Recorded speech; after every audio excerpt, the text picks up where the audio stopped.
Welcome to Backwoods Life Podcast. I'm Michael, and I've got one of my buddies from the hunting industry on here this week. We've run around a minute, kind of been in the trenches for a while, and I'll say this right now in front of everybody that's listening. Probably one of my favorite people out there and one of the best turkey hunters that I've been around. Mr. Nate Hosie, how are you, buddy? Man, I appreciate it, dude. I'm honored to be a part, man. Love what you guys stand for and, appreciate the kind words for sure. I mean, I know the last time we met, we shared camp and there was a lot of arguments about face paint between you, me, and Culpepper. And I almost didn't do it when I heard Culpepper was on this thing.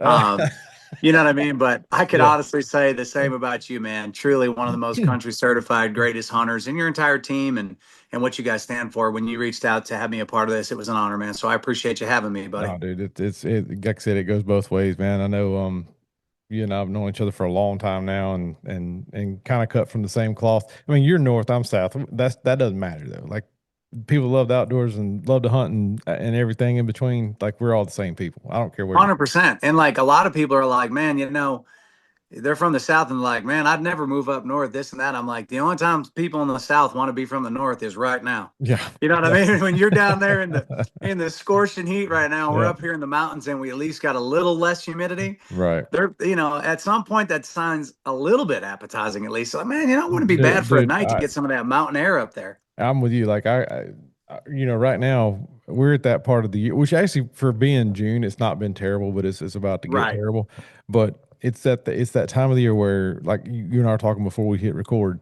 You walk outside and it's 75 degrees at daylight, and you just hit the sauna button, and you're Yeah. like, okay, why do I live here again? Yeah, Okay. but on the bright side, I mean, at least you don't even have, you just kind of sit there and lose weight not doing anything. You know what I mean? Like everybody's like, man, you work out a bunch. I'm like, no, but I do follow Cam Haines. So that's kind of like my workout is just seeing what he's doing for the day.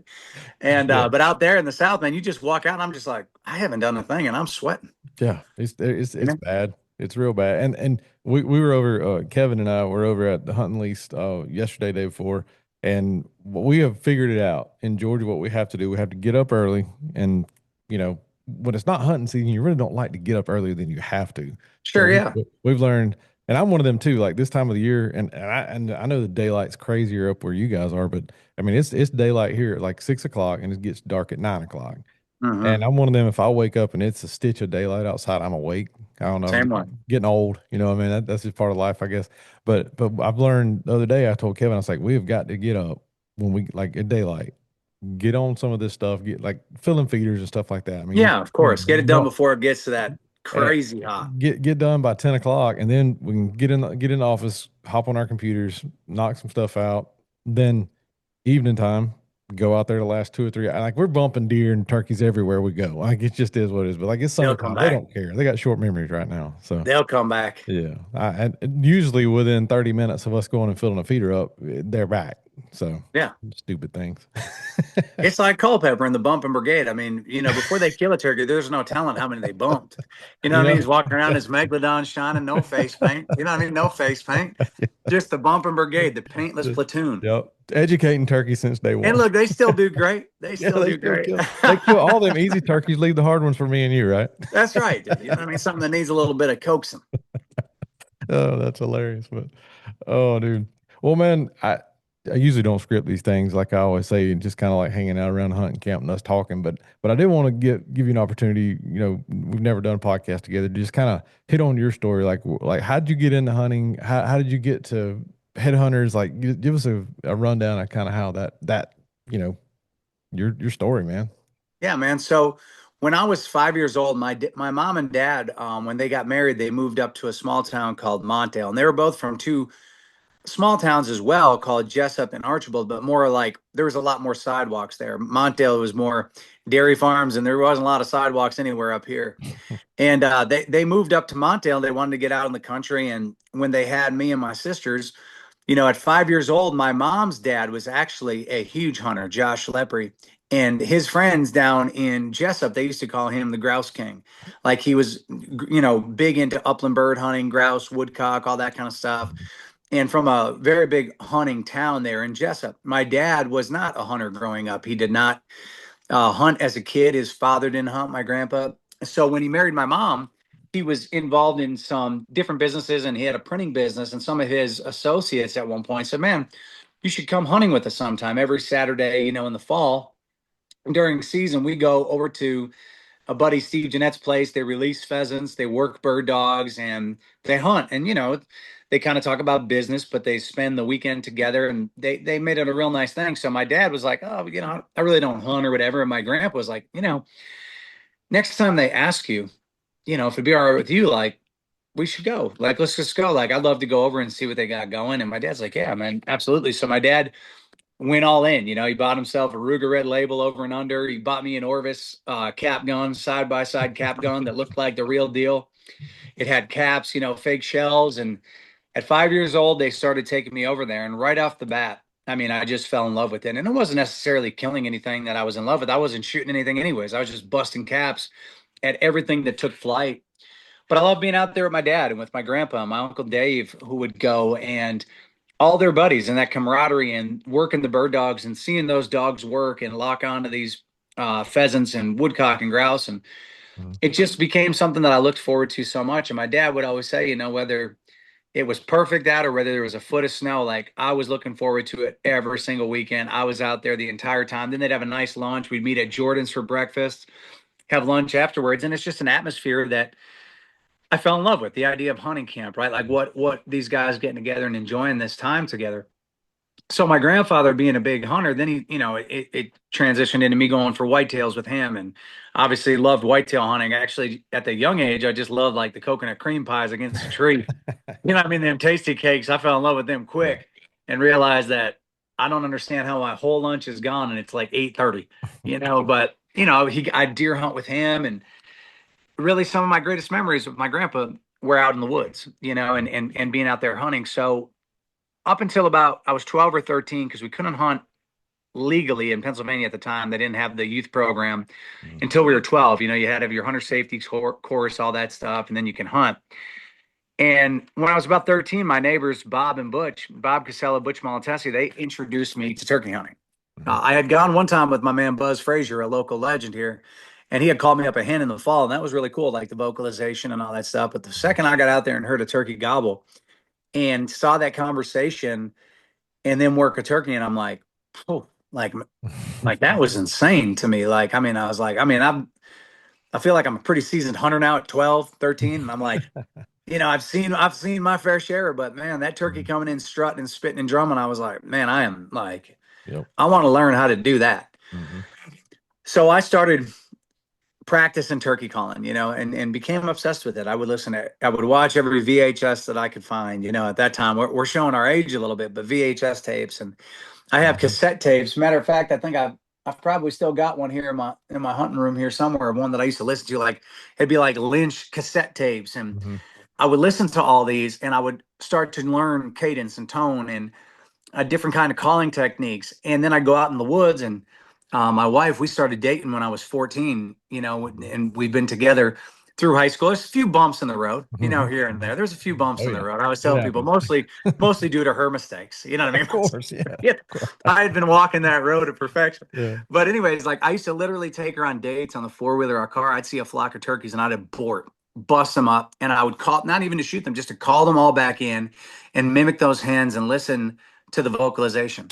So I became obsessed with it to the point where like a bunch of my friends used to bust me and be like, man, they used to call me Turkey Slayer in my town, Mhm. and this, that, or whatever. But I would take everybody, like from myself, my family, anybody that wanted to go. I took the school principal Mhm. because every day in the month of May I was coming in late, and as long as we had a good business deal going and he was shooting, I was good to come Got in. You out know what I got mean? got out of jail My free card. father-in-law, he'd be at school. How do we do today? He Mhm. was our phys ed teacher, so Uh, it was really just something that I just absolutely loved. And all these years later, when I went to college, my mom's like, and my dad, they said, you could do whatever you want. We'll support whatever you want, but you got to go to college. Like, you got to get a Mhm. degree, and we want you to go to school. And so I was like, okay.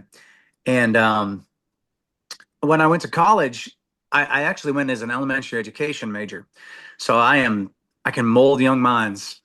That you know what I mean? Like, I can mold young minds. I Uh, don't know what certification I need now because I didn't finish my praxis, but I got through mhm. school and got a degree, had a minor in telecommunications, and in one of my last semesters of my college break, my buddies and I were going deer hunting in December. It was the last day of deer season, and my friend was driving and he hit ice, and we hit a tree, and it was a very serious accident. We were going a little bit, we were anxious to get to the woods. We were going a little hot, Mm-hmm. and he ended up being life flighted from the scene. Another one of my friends was in the middle of us, was okay, and I was banged up, but I thought I was okay. I thought I had really bad whiplash, and I can remember telling the MTs, something's wrong with my neck. You know what I mean? Like something's wrong with my neck, and I somehow got out of the vehicle. I don't know how I did, but it was a blur.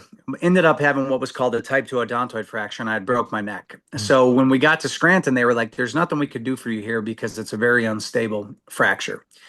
I was life flighted to Philadelphia, and an incredible doctor named Alexander Vaccaro and his team miraculously were ever able to fix me. I was in a halo for months through several surgeries, and was really given a second chance at life. And I'm thankful to God every day for that, and to Dr. Vaccaro's team, my family, friends, all who supported me through it. So it was a tough time of my life at that point. I was in this halo for several months. I was healing. And during that time, I was never much of a PlayStation guy, but I got into it for a minute because I couldn't leave. I had this giant halo on. Mm-hmm. My neck was cut open, my back. I had these incisions and I couldn't go anywhere. So I'm like, I'm some PlayStation up for a little bit, hit some Madden. And I got bored with it. And I was like, I want to learn how to play guitar. You know what I mean? I told my mom and dad, I'm like, and they're like, at that point, I mean, my mullet, the mullet's gone. It's shaved back here. I'm looking rough.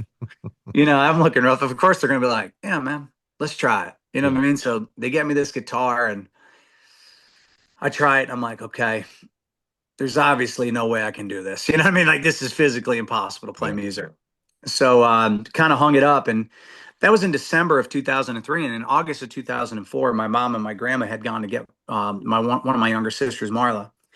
And on their way back, a guy in a box truck carrying a French fry trailer for like a carnival, he blew a stop sign and my sister was killed in a car accident. He hit them. And it was a crazy, difficult time of my life. Not only really recovering from my injury, I still had stabilizers on my neck and Mm-hmm. hadn't even, this is 10 months after. And in addition to my sister Marla being killed at the scene, my mom she broke everything in the left side of her body. The impact was insane. And my grandma was in horrible shape. And I went through a time of like, man, I think selfishly just why me? Like, why is this happening? You go Yeah. through a time and you're mad at God and you're trying to ask all these questions why. And I can honestly say all these years later during that time is when I've learned my most valuable lessons Mm-hmm. in life. You know what I mean? And really the blessing and the gift that time is for all of us. You know what I mean? The greatest gift we can give one another is our time to get out here and,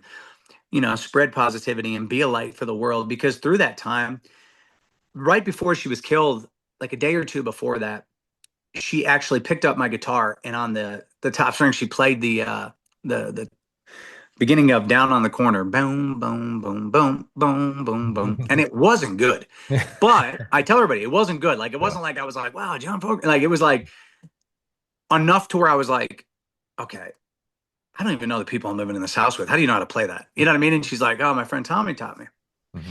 So years after or months after that, as I'm hurting, you know what I mean? And my family is just in this really tough spot. I remember looking at that guitar and I could still see that day that she was playing it. And I could see her when I was looking at that guitar and I could remember the conversation. And I'm like, you know what, man, I'm gonna try it. You know what I mean? I'm like, I'm gonna pick it up again. Mm-hmm. And so I start playing guitar and I found out I was roofing. I was doing some roofing. And by roofing, I was mostly the help. Like I wasn't this Bob Vila type builder, right? But Yeah. I was roofing with Butch and Bob. And I was more Mm-hmm. just, I think, the comic relief Yeah. out there. Mm-hmm. And I realized quickly a guitar is much cooler than Oh yeah. roofing in college. You know what I mean? And Yeah. we developed this huge cover band and it was called Maybe Someday. And we were playing these crazy shows. And like at this time of my life, like there was not a time in my life that I was like, man, I'm going to be a singer. Or I'm going to be a guitar player. And all of a sudden, like we're playing all these shows and these bars are just slam packed to people. And we played a venue one time for Dennis Rodman, he was coming through. Like it was the That's weirdest, some of crazy. the weirdest stuff ever. Like I have a picture of me singing Better Man by Pearl Jam with Dennis Rodman. Like it's kind of weird, you know? That's And awesome. so I'm saying all this, like, but during that time, I spent a lot of time in the woods by myself. And I Mhm. would go out and the woods, not only did I grow up loving it because I love to hunt, but I then realized in that time of my life just what the woods was to me. And it was my peace. You Mhm. know what I mean? Like when I would go out in the woods, it wasn't about whether I killed a turkey, whether I shot a deer, whether I did any of that. Mhm. I found during that time of my life that like the woods is what brought me peace. You know what I mean? And the woods is where I can go. And if I'm a sensitive type guy in the sense of I'll cry during a movie. I ain't afraid to say it. You know what I mean? I mean, I'm a sensitive type. That's why I don't like to, I got to be upbeat and positive because I'll break down like, you know, with the best of them. But I learned during that time that, you know, the woods was my peace and where I felt closest to God. And in addition to that, God had put that guitar and music into my life. It kind of found me at a time when I needed it the most. It was an outlet for me to get away from maybe something I was thinking about, or maybe something that was bothering me or hurting, or this heavy stuff we're dealing with. I mean, for my mom and dad, you know, I had to be a positive light because I have two other sisters, Marla or Molly and Emily, in addition to Marla. You know, Marla was who was killed, and they needed to see a beacon of positivity. I needed to be there. I needed my parents to know like we needed them, you know, because Mhm. as a parent, I mean, there's nothing worse in life. Yeah. You know what I mean? Like Couldn't imagine. there's nothing worse in life than that, you know. So the amazing strength that they showed throughout it, but it was difficult. It was hard, and I'm not saying this for sympathy. I'm not looking for sympathy. I'm just Mhm. maybe somebody's listening to it and is going through something and understand like there's Mhm. happiness down the road. That's right. You know what I mean? Find your way to God. Find your way to. I was mad at him for a bit. Trust me, Mhm. I've been there. I think we all have at some point. Mhm. You know, but through His grace and mercy, you know, He's helped me find incredible happiness and peace all these years later, and I'm thankful for the lessons I've learned in the hardest times of my life. So during that, you know, not to go on a tangent, but to Mhm. that's when I was like, I'm going to go for this outdoor thing. You know what I mean? I'm going to go for this outdoor thing. I've always wanted to do that. I'm playing music. This could help me get some money to go feed my hunting stuff. You know, I went to Wilkes University. I could have went to some other schools, but I played football, and that was obviously over with the broken neck. There was no more of that. I have four screws and two rods in there, so they said I was done with that, Yeah. which was disappointing because I felt like I was right on track to be Tom Brady. You know what I mean? I mean, I I was. think I feel like you could have been 100%. You and I both know. I Yeah. mean, you look at my physique, you're like, he was a dominant NFLer at some point. You know what I mean? Now it's more just Pillsbury dad body. Um, so that was over, but I was like, I really want to go for this because it's what I love the most. I love to be in the woods. I love hunting, and again, not killing. I love hunting. I love just Mhm. being out there and promoting what it's about and sharing that with people. So I started to work at Gander Mountain, and through that, I got in contact with Matt Moret. He was a turkey caller Mhm. from Pennsylvania, legendary. Mhm. You know Yeah. of him, and Yeah. he was with Hunter Specialties at the time, and I Mhm. was trying to get him to do some seminars up there, and finally got in touch with him. And as the friendship developed, he flew me out with Hunter Specialties, and they're like, "Ever interested in running a video camera?" So I did. I was like, "Yeah, Mhm. I'd love to." I started filming hunts for Matt and Eddie Salter and some of those guys, and was with Mhm. HS for a little while. And during that time, I was at the Pennsylvania Sports Show running a hen squealer. And I didn't Yeah. even know what it's supposed to sound like at the time. I was just like squealing on this thing. They're like, "What is that?" I'm like, I don't know. "It's a hen squealing." Yeah. I mean, they don't bring them running. I didn't know. I was just running. And Birdsong, I remember he walked by and made some kind of smart comment about like, what's that? I was like, I think I said something like the best calling you've ever heard, and I had known who he was at the time because he Mhm. was hunting for whitetail freaks. Okay. So him and I, we just kind of started chatting, talking, and was a fan of his work, what they were doing. And we just became buddies. And really, we'd meet up at different trade shows that I was at working with Hunter Specialties or NWTF as, it was like a vacation. We all went out there and had a good time. And he had this idea for HeadHunters TV and he was telling me about it. And originally I was supposed to just kind of do some camera work. I was it was going to be him and Sean Luchtel, who's with Heartland, who's a great Right. hunter. Yeah. Mhm. I think originally Bosa was going to do it, but for one reason or another, he didn't. And they had Troy Ruiz come in because Mhm. he had left Primos at the time. And I was supposed to just kind of help out and do some video work. And one thing led to another. And the more we were around each other, he's like, "Man, what do you think about if we introduced you as like a guest host or?"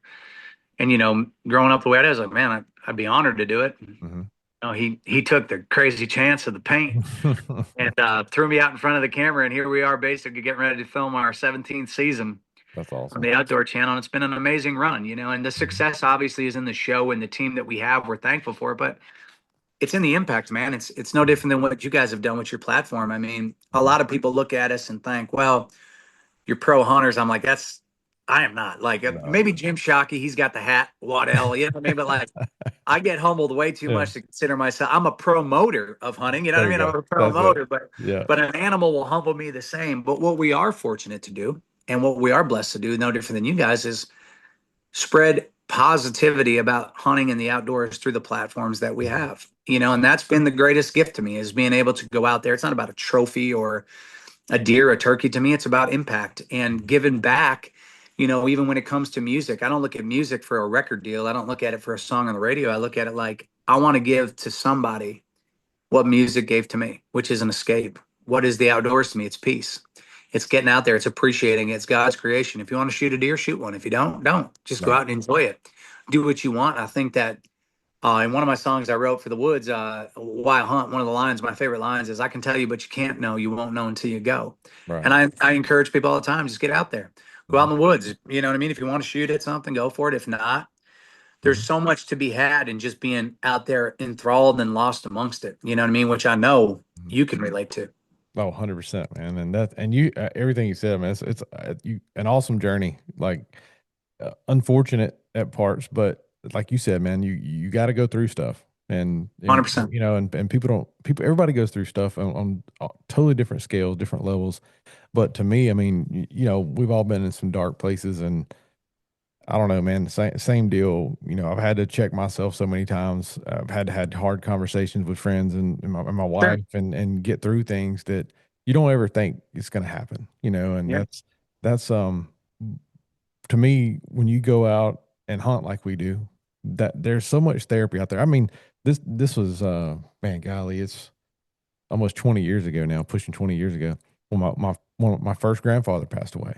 And he was 87 years old, had an awesome life, tough man, lived on a farm, raised every animal in the world, did all this kind of stuff, and loved to hunt.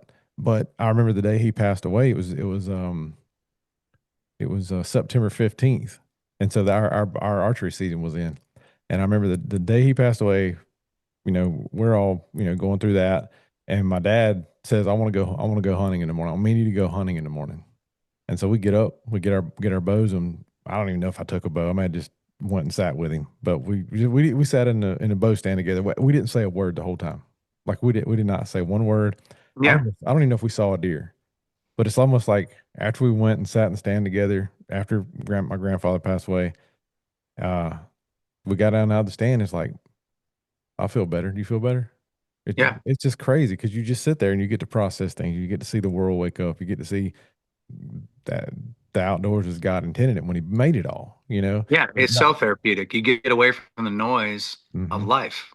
Yeah, I Exactly. mean, you get away from the chaos, and especially in today's world. I mean, no different than what we're doing here. We're like, there's so many different platforms and so many different avenues. Like I look at them, like they're like, man, the world's crazy. I'm like, I think the world's probably always been crazy, but like we just know too much now. Yeah. Like we know every crazy Yeah. thing that's going on every second, and we have to process all of Hmm. it. You know what I'm saying? Hmm. And that's why I think, like, the woods is a great place that is still to its roots. It's Right. still real.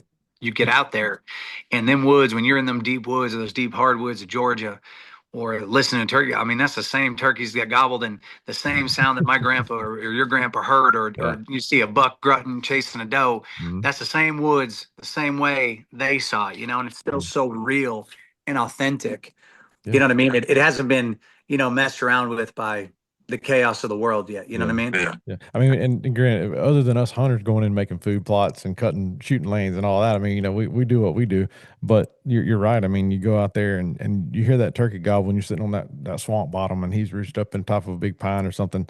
Like 100 years ago, there were turkeys doing the same thing in the same spot. Yeah. And I'll And tell you one thing about Georgia, man. I'll go ahead and toot your horn for you. mhm, I've been a lot of places. I think one of the hardest gobbling turkeys is a Georgia turkey yeah, in the hardwoods. yeah, Like, I don't know what it is. Whenever I'm on a turkey hunt in Georgia and I hear them ripping in the hardwoods, and I hunt them mhm, all over in the hardwoods, mhm, They are some loud, I mean, chest rattling son of a guns down there. I, Some of I, the most fun turkeys in the country to hunt. there's Tough. some, It can be there's I was, tough. yeah, there's some of the toughest ones for sure. I put Alabama, Mississippi, Georgia, South Carolina, some of Florida. I mean, there's some of the toughest birds, and I tell everybody if you can kill one around here, and hopefully you can validate what I'm saying. If you can kill one around here, you can about kill one anywhere. I agree with you. And I tell people too, I'm like, now keep in mind this. I've seen them be super hard everywhere, Yep. and I've seen them be super easy everywhere. Like Yep. all of them at some point to an extent are susceptible. It's Hmm. just whether or not you get there when he is or you're hunting him when he is. Yeah. And in the South, I've always said too, like, you want to get good at hitting a baseball, like you got to hit a baseball. There are a lot of very, very good turkey hunters in the South. And a lot of it is because, I forget with Georgia, but at one point, Alabama, I think they knocked it down to four. Hmm. But you could at one point kill five in Alabama. Right. I think you can kill four at one point in Georgia. Am I wrong on that? Three. Three. Okay, Yeah. so Yeah. it's three in Georgia, but they took that to two, It's right? it's two now, and you could shoot all three in one shot one morning, and now you can only Yeah. kill one per day. So So like when I was growing up Pennsylvania, you were only allowed one. You can only kill one, which is why, granted, I would take everybody because my high wasn't killing them as much as it was working that turkey in. right, right. But in the South, where you have a lot of opportunity or more opportunity to, you might find that if you're a decent caller or whatever, you find that one that's just ready and you kill them. Well, Mhm. your season here in Pennsylvania is over. Right. We're in the South with having those multiple tags, unless, like you said, you blaze them all with your one day or whatever, Yeah.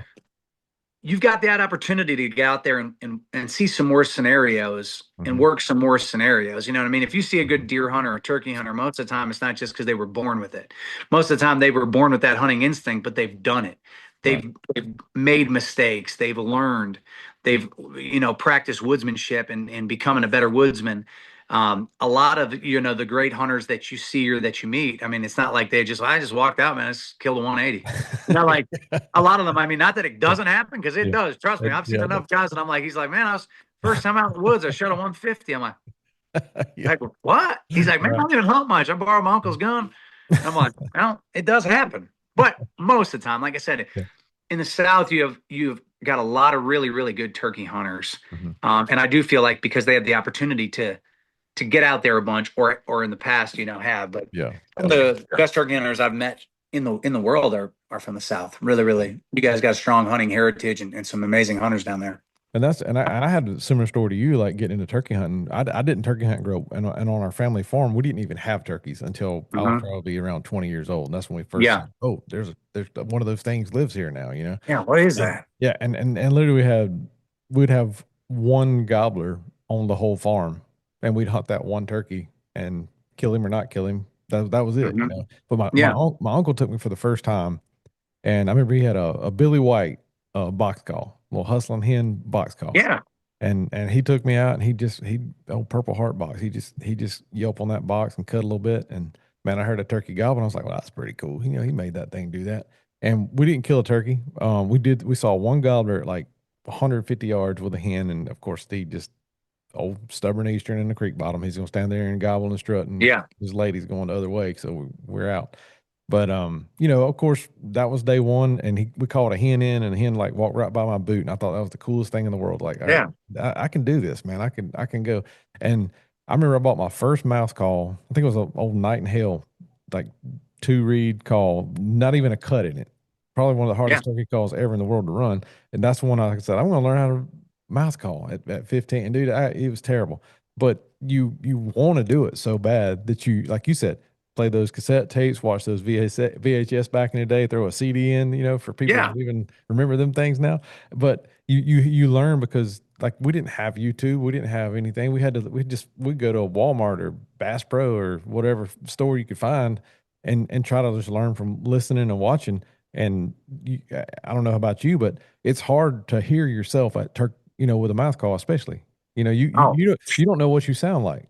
So you have no. to go. I would go get either a VHS camcorder, or I'd get just a cassette tape recorder, and I'd go put it 20, 30 yards away from me, and I'd walk over there and call just so I could hear what I sounded Yeah. like. And most time I How just throw good it or all, how bad is it? yeah, I Yeah, would just man. throw it all in the trash most of the time and start over. That's right. But you learn, you cut your teeth on that somewhere, and I same deal, man. Like I got where the first I think the first three turkeys I watched die, I didn't even I wasn't on the trigger. I just called. And Yeah, before I'd ever killed one, I called yeah. him for my cousin and my dad, and then I was like, you know what, I probably do want to shoot one of these things. And then I mean, here we are, however many later, but Yeah, you shot a million later. You guys are some turkey certified killing son of a guns. But I think like it just it's addicting. If you don't want to be addicted to it, don't try it. You know what I mean? Like if you don't want fact. another obsession, Yeah. just don't do it. You Yep. know what I mean? But I love what you're saying there too. And what I love about it, and I was on a podcast earlier in the year and I caught all kinds of slack over because they asked me a question about fanning. Yeah. Okay. Now, none of the podcasts, other than like 2 minutes, Hmm. had to do with fanning, Hmm. but they asked me a question about it. I responded accordingly because I'm would imagine like you, I'm for the hunter. Correct. Whatever's lawful, Yep. whatever's legal. I Yep. don't care how you choose to fill Hmm. your tag by a legal method. I'm Hmm. gonna high five you and shake your hand. Yep. They asked me, what do you think the argument is in it? Hmm. And my response was this. When you look at turkey calling like I grew up doing it and you did, before I ever put a turkey in front of somebody, let alone myself, I did everything wrong. Right. I called too much. Yep. I called too little. Hmm. I called too loud. I called bad. You know what I mean? I did Yeah, every 100%. mistake that you could think of. Hmm. I've done it a million times until I finally started to develop a little bit of like, okay, like I think I need to do this, Hmm. or I was started to be able to read them better, Right. right? Read their Hmm. temperature, Hmm. read how I needed to sound, and dial in more to that art of working a turkey. Correct. Now, me myself, I would rather shoot a turkey at 25, 30 yards that came to a call than I would to go out and fan. Now, in states is legal. Mhm. Have I done it? Of course, 100%. Me too. Right? Because sometimes you got a few, and I'm not against it. Like I said, if it's legal for people. But what I love, and I think everybody should do in turkey hunting, is become obsessed with the art of working a turkey, Yes. right? Calling a turkey, that conversation. That is the high of turkey hunting. You know what I mean? Mhm. That is all these turkey hunters that have come before us, the Eddie Salters and, Mhm. Waddell, Moretz, all these guys, Mhm. Mark Drury, Mhm. Paul Butsky, who I was honored to share like these people are true pioneers within turkey hunting. Mhm. And that is what it's about. It is that art of working and manipulating a turkey through calling. That's the high. You know what I mean? But Mhm. in me saying that I didn't care, well, I was just man. I mean, some of those people just come on. I was like, man, Dude, that's I was like, but the argument is this: like in some scenarios, and not in all. This is where I see the argument. My two other younger sisters, Molly and Emily, right? I love them dearly. Beautiful girls, beautiful families. They've mhm. never turkey hunted a day in their life. On day one, on the right turkey, they can bring him right to them Yeah. in the right scenario. Yeah. Other times he's going to run, not like it, spook. There's no doubt. Mhm. But I think the argument comes that in some situations, somebody who hasn't gone through the agony that you and I have of like, I can't That's figure spot on. this That's out. spot on. Yeah. I cannot figure this out. Mhm. On day one, you can go out there in the right scenario and bring him right to you. You know what I Yeah. mean? So I Yeah. think all I was saying was I believe is where the argument lies Yeah. for some people. You know what I mean? Yeah. I agree 100%, man. And you're right. I mean, I got addicted to the art of calling, just like you said. Yeah. I Love it. got, I'm, well, first off, we're going out there trying to make an animal do something that he doesn't want to do, number one, because, Yeah. in nature, he gobbles and the hen comes to him. Yeah. Well, we're 100%. out there trying to change his mind, but you know what? I'm sexier than any of these other girls. You got to come over here and talk to me. Come It's look like at me. Kevin at the honky tonk back in the day. Exactly, man. You know what I mean? Little Like, Debbie buffet out there. It's good to yeah, go. So, exactly. but at the end of the day, we fell in love with the art of turkey hunting. And you're right. Fanning turkeys, like I'm with you. I'm not against it. Have I done it? Absolutely, I've done it. I've killed several turkeys. I've probably killed some of the biggest gobblers I've killed doing it. Sure. And I'm not saying that that's every case, but you're right. I would say, especially state like Kansas, for example, so much open territory. You go pop a hill. Oh, there's three gobblers standing over there just being gobblers. Let me throw this fan up and see what happens. I would say there's a probably 80, 90% chance they're going to cut and come right to you. Sure. you know. And does that take skill? Yeah, I mean, you got to find the turkey and you got to crawl up there and you got to get into that. Well, most of the time, well, I will say this, years ago at that when they did the World Turkey Hunting championship or whatever out in Kansas, I did fan a two gobblers in from over 900 yards, and I would never thought that would have worked. But I'm just telling you, that's That's how crazy insane. fanning can be at the right time, Awesome. right? Like I you, agree. and I sat there with them turkeys all morning, watching them with two hens walk across these wide open fields, 900 yards away. And as soon as those hens walked in the bottom of going down the bottom of that creek bottom, and those gobblers hung up by themselves in the field, I just stood up with a B-mobile decoy, stood up, raise it up over my head, and I cut as loud and hard as I possibly can on a mouth call. And those gobblers ran. They would run about 200 yards and stop. I said, because they're tired. Then they'd run two more and stop. I shot one at 35 yards. Like it was insane. Like I mean, and we got it on video, and like the guys that were with me, like if we had not had that on video, no one would ever believe that. Now I'm Yeah, not bragging. It just shows you how fan it works. If 100%. like you said, in the right scenario. Well, I've also tried that in Georgia on a gobbler. Why brought by himself in a field, he's up there, throw that fan up, boom, he gone. Later. He checks out, Yeah. and Or that's you it. had the ones that come gobbling 300 yards and then get in there and see it and absolutely flip out. And you're Yep, like, yep. And I don't know about. I mean, every state's different, that's for sure. And down here, the gobblers, I've killed a bunch of gobblers with the DSD. I called it the half strut, shoulders up, Jake. Like sure, yeah. that's a killer down here. But you put a full strutter out down here, our turkeys will walk up there and go, I don't know if I really want to take that guy on. Like I can beat Yeah, up it a little depends. It's got to guy. be a bad dude that rolls up in there. You know what I mean? Exactly. And then And that's a you chance you run running a male. You know what I mean? yeah, You run that chance of being a little submissive when it gets in there. You know what I mean? right. But you go throw that same strutter decoy out in Missouri, they just come in and want to destroy him. I mean, it's just Hmm. temperamental. But going back to one thing Well, you I tell said, birdsong all the time out there in Missouri. I'm not even talking about the turkey. Sometimes I said, y'all are like some banty roosters out here. They're just looking to fight sometimes. they just mad, walking around pissed off at the world. And that's but I say this too, like you talking about hard gobbling Easterns down here, and you're right. Like we got some thunder, but I've tell everybody, you've gone all over the country like me, you shot Rios and Miriams, and they give it a that little weak Yeah. little gobble they got. I said if we brought one of these Easterns and turn it loose out there, those turkeys would never gobble again. It'd It's like scare a them to dang death. And Megatron, son. yeah, you get one of I mean, them things the are awesome.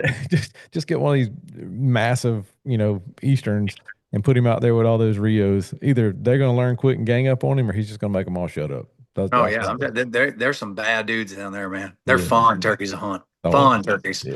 if you ever doubt your turkey hunting skills, find you a ranch full of Rios and just Yeah, see. you'll be all right. Yeah, You'll be all right. you You'll be all right down there. um, but no, dude. So, with all that going on, like, so I think we've hit on turkey hunting pretty solid. So let's jump to old whitetails, man. First off, what you got coming up this fall? You're probably like me. You're Man, probably just yeah, digging we're in. starting to get all our stuff lined in, man. You know, Mhm. Birdsong and I were super excited. We got a full schedule coming. You know, we'll start out in Montana out west. Mhm. We're gonna hit, the Midwest. We'll do Illinois, we'll do Missouri, Ohio. We're gonna do Texas. Yeah, Pennsylvania, obviously. Mhm. We've got a lot of different Kansas. I didn't draw this year. He did. He drew this year. Mhm. But we've got a bunch going on. We're actually going to do some stuff this year with Buckmasters as well. So we're really excited Nice. about that. We're going to do some whitetail hunting stuff with them and some collaboration stuff. So we're excited about that. So it's going to be a full slam packed fall for sure. But my favorite deer hunt's coming up. Ever since my little boys started deer hunting with me, I mean, those are the hunts. Mhm. I mean, we're dialing in by the house here all the time. We've That's got awesome. bucks saved. You know what I mean? Like we Mhm. got bucks. We're going after this one, which we're gonna wait like 3 minutes for him. But then the first one that comes out, crew's gonna lay him out. You know what I mean? Yeah, So yeah, like it has been the most fun hunting of my entire life is sharing the woods with my kids. But as far as what we've got planned for the fall, we're slam packed. We're ready to yeah. rock. How about you Yeah. guys? Yeah, I'm the same deal. We're dialing it all in right now, man. Texas, Wisconsin, Kentucky, of course, with Georgia. Yeah, I'm filling in some more gaps here and there, but I was going to hit on that too, man. The awesome thing about you and your family, I mean, I know your little boys are eat up with it. I mean, I see crews out there already laying stuff down, and your wife loves it too, right? The boss hen, I call her, man. Since we've been Hmm. kids, I call her the boss hen. Hmm. She didn't hunt with me growing up, but she's come out and called. Like I remember calling turkeys in. She had her Victoria's Secret, those pink sweatpants on. They'd say pink down the legs. Be calling turkeys in with her, and but she's lethal, man. She finally was like, I think I can shoot a gobbler. She won't shoot anything female. which is Yeah. a little weird. You know, I Mine's mean, the it's a little same way. weird, Yep. but Mine's she'll the same lay way. out bucks. You know, she'll Yeah. shoot gobblers, and just an insane blessing to share the woods with her and my little boys. And Yeah. Cruz, I mean, he's lethal. I mean, I don't mean to brag on him, but I'll brag on him a little bit. I mean, he's Hmm. 8 years old. He's taken like 8 whitetails, 9 turkeys. Wow. He got 3 turkeys this year. He killed one in North Carolina for the youth, and then he Mhm. killed 2 up here in Pennsylvania. One with a broken wrist. He broke it the day before, tripped on his Crocs. Mm. We didn't think it was broke. I took him the next morning because he wanted to go his last week. Kills a turkey. 10 o'clock, he calls me from school. He's like, "Dad, it's killing me when I'm writing." I'm like, "Oh man, let's go get an X-ray." I take Mhm. him down there. The doctor comes in. She's like, "Cruz, I heard you got a turkey this morning." He's like, "I did." She's like, "And you did it with a broken wrist." I was like, "Dad of the year right here." I was like, "Ooh." No, he's like I'm the best hunter ever now. I can kill a turkey with a broke wrist. That's right. And so he wants to do the fan when they cut his cast off last week. We're doing a fan mount with the cast on the fan mount. Nice. You know what I mean? Because Yeah, he got the turkey with the broken wrist. So, that's awesome. and he learned a valuable lesson that day. And some people are not going to like what I'm about to say, but that's why men don't wear Crocs. You know what I mean? Like that's the, I'm with you, he buddy. tripped Yeah, over his yeah, Crocs. You know what I'm I with mean? I you. told him, I said, Yeah. "Dude, that's why your daddy ain't got no Crocs." You know? Hey, we're on the same page with that too. Yeah, Yeah, that's exactly right. And I was I like, have no "Man, doubt about it. Scuba, he's all about it." Our producer, he's like, Yeah. "Did he have him in 4-wheel drive?" I'm like, "I don't care what drive he had him in. He done tripped and broke his wrist over." Stupid Crocs. Oh, dude, that's so awesome. So, so on the music side of things, like I know you've been running around playing a pretty good bit lately, right? Dude, it's been crazy, man. Like, I thank Jesus every day for that blessing of music and obviously hunting and all that we do. But like, I've stood on stages I could never imagine. Your boy Brantley, I've Yeah. opened for Brantley several times. You know, I've opened for all kinds of incredible Nugent and Mhm. Riley Greens and all these artists. I just got done playing Barefoot Country Music Fest Saturday. I played at 7:30 on the Discover stage. It's a big festival. Then Post Malone was the headliner that night. Mhm. Tucker Wetmore played The Fray, which I haven't heard The Fray Oh, since wow. like That's been, college. You know what I mean? yeah. Like, hey, everyone knows. So it was cool. I mean, Yeah. I just stand there and I'm thankful. You know what I mean? Yeah. It's really been an amazing journey, and I'm excited for where this year is going with it. And again, it's been mostly just about the impact going out there, and for whether I'm playing 30 minutes, an hour, 90 minutes, whatever it is, I just want people to come out, have fun, enjoy it. And whatever might be bothering you today, just forget about it for a little while. Yeah. Come have fun. It's not about me singing, it's about we singing, all of us Right. together, you Well, know? and you hit the nail on the head. You said that a little bit earlier in what we do, and that's awesome, with the music side of things too, because I mean, I love music of all kinds, and it's almost like, I'm at the age now where we'll listen to, now it's classic rock, but it's like Stone Temple Pilots and stuff that we're like, oh man, Nice. and then you think, man, that's kind of taking me back to where I was back then. Now, I mean, we're Yeah, getting everybody's to that like, hey, I age. love 80s Yeah, music. I'm like, we yeah. do realize that's almost 50 years ago now. It's insane, dude. And It's it scary to think. and with all that being said, though, shifting back to like what we do on television and our videos on YouTube and all that, I think my goal always has been from day one was, man, if no matter what's going on in your life, you can sit down, turn that TV on, and now obviously watch online and stuff. But back in the day, it was just sit down at, you know, 8 o'clock, 9 o'clock at night, whatever we came on, and somebody could not think about struggle or whatever and just escape to the outdoors. Because that's the way I looked at it. Like before, back in the really tell on my age, like back in the old days when it was Buckmasters and Mossy Oak and the Yeah. military, and that was about it that we had to watch on Sunday nights. That was a Sunday night. Like me and my dad sat down and watched hunting together. I remember that like it That's, was yesterday. And and I love that, dude. Like, I'm Mhm. still a TV guy. Like, I Yeah. know everybody's like, yeah, things are changing. I'm like, let me tell you something. When I sit down and I can watch a TV show that I enjoy, outdoor program that I enjoy, I can sit there with my family, whoever, my buddies, and enjoy it. When I go online, I got to listen to Philip Culpepper or all the other haters who want to punch me in the face because I wear face paint, or tell me why I'm not anything. Why, if they Yeah. saw me, they deck me. You know what I mean? I'm Yeah. like, Yeah. I watched a TV show and I'm just like, man, this is just enjoyable. You know Right. what I Right. mean? Right. Like, I I get don't it, got to dude. listen Yeah. to the noise. Yeah. I'm trying to be positive over here, but homeboy here wants to choke me out because I got face paint on. He thinks I want to be Kiss. Well, and you've learned it like me, dude. No matter what, especially in turkey hunting, like we've hit on that already, but no matter what you and I do, period. Like you could kill whatever smallest deer, biggest deer. You could shoot him with any weapon, handmade bow if you want to, or you could kill a turkey using a grass leaf as a call Yeah. and hit him with a slingshot. whatever we do is wrong. It doesn't matter Somebody how hates we it. do it. Somebody hates us. One, there's people that Yeah. hate us just for hunting because, we got that Yeah. whole anti thing going on. But also it's the people, the keyboard jockeys and the Facebook experts that go, well, anybody can kill a turkey, if you use a turkey call. Well, But anybody. to me, like it bums me out. And I've done enough concerts for like NRA, for whatever reason, what I think with it being, a lot of like politics involved, but like you will Mhm. get haters like you've never seen in your life. Right. You post that you're playing a concert, whatever. There people come out of the woodwork and I'm like, listen, I understand you don't like hunting or shooting or whatever, but like with what you just said to me, you're not the answer either, I guess. Like, because I would Yeah. never say that to somebody I disagree with, Facts. you know. And it's always interesting to me. Like, if somebody comes at me who is an anti, whatever, I shake it off. Like, I get it. You don't understand what we do and you don't Yeah. like it. Yeah. But I think it's worse, in my opinion, when somebody comes at me and tells me everything that I'm not or everything that I'm wrong in, and their profile picture is them holding a dang turkey or a deer, Yeah. and you're supposed to be on the same team Hmm. as me. Hmm. That's worse to me than an anti. At least an anti, I know where you stand. You know what Hmm. I mean? I know where you stand, and there's probably no convincing you. And that's okay. I can respect you for that. Yeah. I can respect you for not understanding the way. Yeah. But when somebody's got their profile picture as a deer, turkey, elk, they're supposed to be on the same team and they're griping at me. That's worse. I Yeah. can't take it. I'm like, come on, we're on the same team I'm here. with you, buddy. Those are the ones that push my buttons for. Hey, look, I've prayed about it a lot. Me and Jesus had a lot of conversations lately about me and social media. Going, you know what? I'm just Well, you can't not. win that battle. I'm just not going to go down that road. No, because number one, they want you to reply back. That's the whole goal. Is they're 100%. they're miserable. They're sitting there and looking at their one deer that they've ever killed on the wall, and not bragging, but look behind you, look behind me. We got a little bit of street Hey, and cred. go back to what I said too, right in the beginning. The greatest gift we can give one another is our time. I ain't giving Exactly. them my time. You know what I mean? I'm Exactly. not giving them my time. I'm going to go play with my little boys, Yep. shake it off, even though you Yep. said, you know what I mean? Even if it is Culpepper, I just keep calling them out. I hope he sees it. We could definitely send him the link to this one. Like, hey, buddy, I you might hope he want to listen sees to it. this one. And he'll be like, Mike, I'm coming down. We're gonna do another one next week. I I hope gotta he do sees rebuttal. it. Oh, gosh.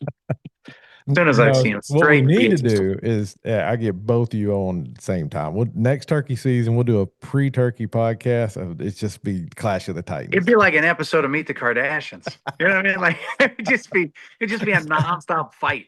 We Like that should, one where we, Courtney and Kim got slapping each other. You know, I've never watched the Kardashians, man. I really don't know. you've seen the reels. Don't lie.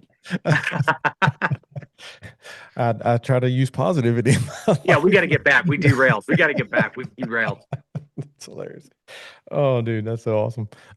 That's maybe a whole new channel or a new show idea. We could pitch outdoor channel. We just get us all Sure. together for like all turkeys, and we're Yeah, forced just a all to be giant together. fight. And That's all people want, anyways. You post something positive, you get 100 likes. You go on yeah. and flip out about something you're aggravated. There's 10,000 likes, and everybody's like, you know what else makes me mad? I'm like, the world's wild, man. I'm like, why don't you want to reply to this positive stuff? Why do I got to go flip out for you to be like, tell you another thing that makes me mad? People.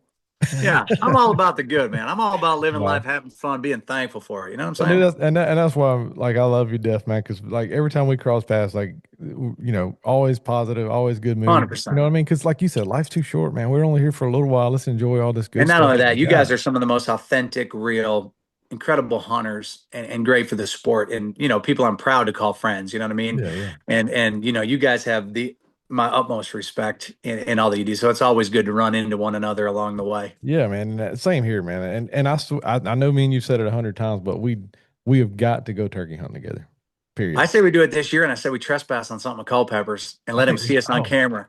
He I ain't think gonna we do should. nothing. He ain't gonna do I'll nothing. even wear face paint with you. Paint up, dude. We'll Well, do I tell that. people I'm behind the paint. I get the blessing to speak at a lot of churches, and Mhm. what they don't know, and I don't want to say it too much because I actually do like some of the hate, like some of the things that people come with is pretty stinking funny. Yeah. But like, actually, I wasn't the first one to ever do this. I mean, Ray Lewis or anybody has had that, but I Yeah. just do it consistently, and it's supposed to mimic the letter M on my face. And my sister's name was Marla.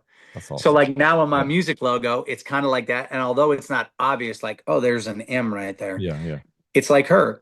I know she's not right here, but I feel her all the time. You Yeah. know what I mean? I think about her all the time.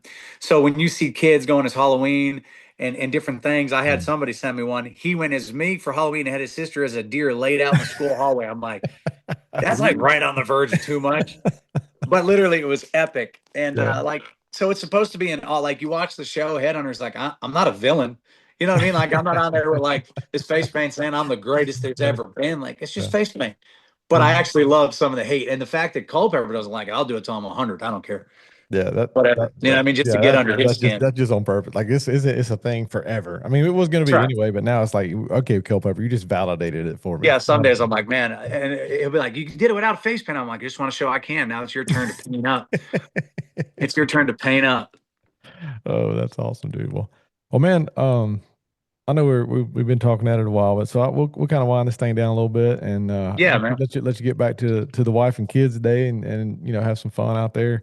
But I would say I got one closing question, and then we're gonna do a little rapid fire thing and come up with, if you could leave everybody that listens to this with one message about faith, family, outdoors, kind of what would it be? What would be something you just like, hey, if I'm putting this one out there as a quote from Nate Hosie that hits home on all levels for you. Trust in Jesus, love your family, and live it up. You Amen, know what I brother. mean? Just trust in Jesus, trust in his path. Sometimes it's not always clear. We all struggle with, are we in the right place at the right time? But I have learned that the harder I've, leaned into my faith, the more I've put it in his hands and the more I've just let him drive this thing, the better I've been. When it comes to your family, everything in this world, hunting, music, entertainment, anything that you do is transactional. The only place you're irreplaceable is at home with your family. That's right. Right. So if you're going to invest most of your time, invest it there. That's where it matters the most. There's a million turkey hunters, a million musicians. You can be replaced anywhere. Doesn't matter. Not at home. You know what I mean? So enjoy your family, love your family. It is an amazing blessing to have the honor to be a dad or a mom or, or a husband or a wife, even if you don't have just, enjoy people and the goodness of people, find the good in it all. And I mean, that would be my message. Live it up. That's Have awesome, fun. dude. Spot on, Yeah. man. I couldn't agree with anything more. That's I do have perfect, one dude. thing to show you though that I just caught Yeah, my eye that I forgot was on this thing. go for it. Talking about high school. This is from the Lakeland Lance back in the day, right? I don't know if you can see it. Look at that guy.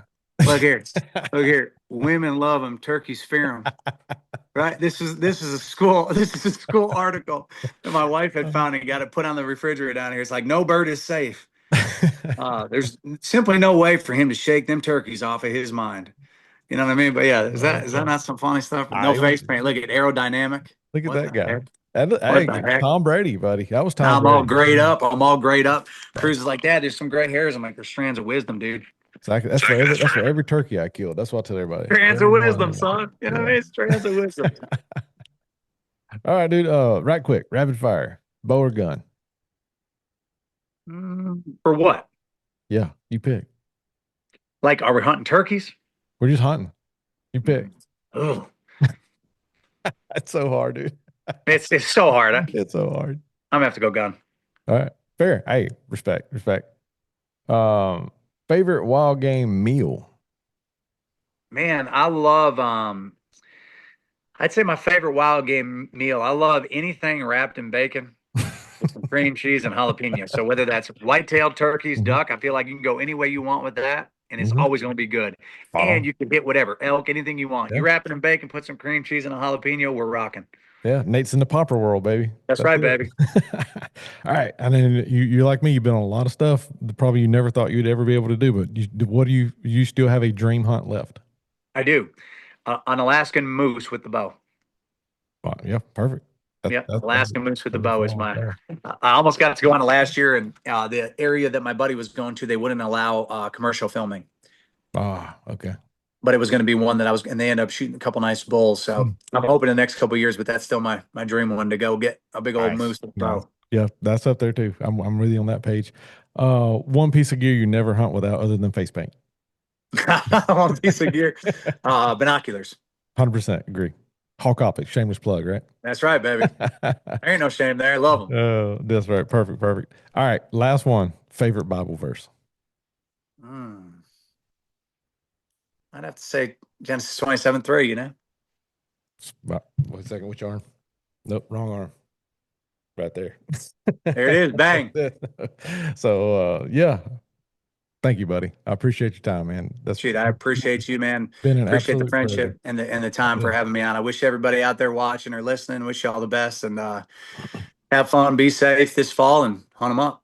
Absolutely, man. Thank you, Nate. If y'all check out HeadHunters, Go. You're like it's like Backwoods Life. Just go Google search Headhunter TV. It will That's right. come up. You'll see Nate. You'll see Randy, and then check out all their social media stuff. These guys put out awesome content. Your boy Scuba is one of the best in the business. Puts out unreal content. Yeah, check it out. Outdoor channel. Tell them, make sure let Birdsong know what's it like hunting with such a dominant hunter like Hosie.